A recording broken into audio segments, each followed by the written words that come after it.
नमस्कार दोस्तों, स्वागत है आपका हमारे चैनल स्पिरिचुअल एंड हेल्थ पर। आज हम बात करेंगे एक ऐसे दिव्य दिन की जिसे अक्षय तृतीया कहा जाता है। एक ऐसा दिन जो कभी क्षय नहीं होता। यह सिर्फ एक तिथि नहीं बल्कि आध्यात्मिक, धार्मिक और सामाजिक रूप से बेहद ही महत्वपूर्ण पर्व है। अक्षय का अर्थ होता है जो कभी खत्म न हो, जो सदा बना रहे।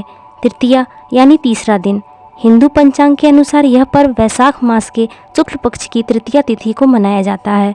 धार्मिक मान्यताओं के अनुसार इस दिन किया गया कोई भी पुण्य कार्य, चाहे वह दान हो, जप हो, तप हो, स्नान हो या पूजा, उसका फल कभी नष्ट नहीं होता, वह अक्षय रहता है।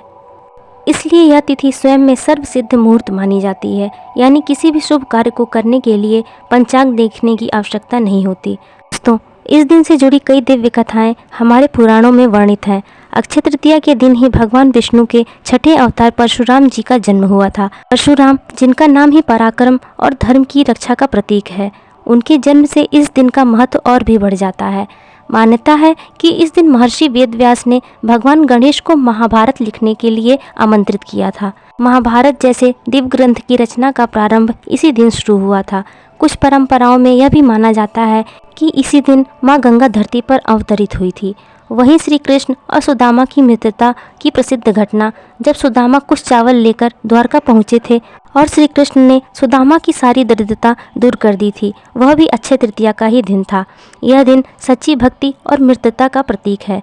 दोस्तों, अब जान लेते हैं कि इस दिन कौन कौन से शुभ कार्य करने चाहिए जिससे हमें अनंत फल की प्राप्ति हो। अक्षय तृतीया पर अनाज, जल, वस्त्र, छाता, चप्पल, स्वर्ण, गाय, तिल आदि का दान विशेष फलदायी होता है। यानी इस दिन दिए गए दान का फल अनंत गुना होकर प्राप्त होता है।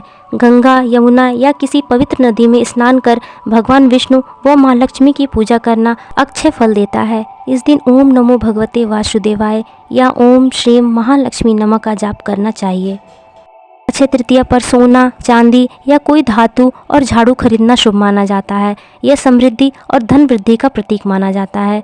अक्षय तृतीया केवल दान या खरीदारी का ही पर्व नहीं है, बल्कि यह अपने भीतर के लोभ, क्रोध और अहंकार का क्षय करने का भी अवसर है। यह आत्मा को पवित्र करने और अपने जीवन को ऊर्जावान व शुभ बनाने का दिन है। हमारे शास्त्रों में कहा गया है, अक्षय पुण्य की प्राप्ति ही इस दिन का सबसे बड़ा लक्ष्य है। इस दिन शुभ विचारों के साथ पूरा दिन बिताना चाहिए और यथासंभव किसी को भी कष्ट नहीं देना चाहिए। शाम के समय दीपक जलाकर भगवान विष्णु के सहस्त्र नाम या लक्ष्मी अष्टोत्तर या कनक धारा स्त्रोत का पाठ करना बहुत ही लाभकारी माना जाता है। अक्षय तृतीया हमें सिखाती है कि हमारे सारे कर्म ही हमारे सबसे बड़े धन है। इस दिन का उद्देश्य सिर्फ बाहरी समृद्धि नहीं बल्कि आत्मिक समृद्धि भी है।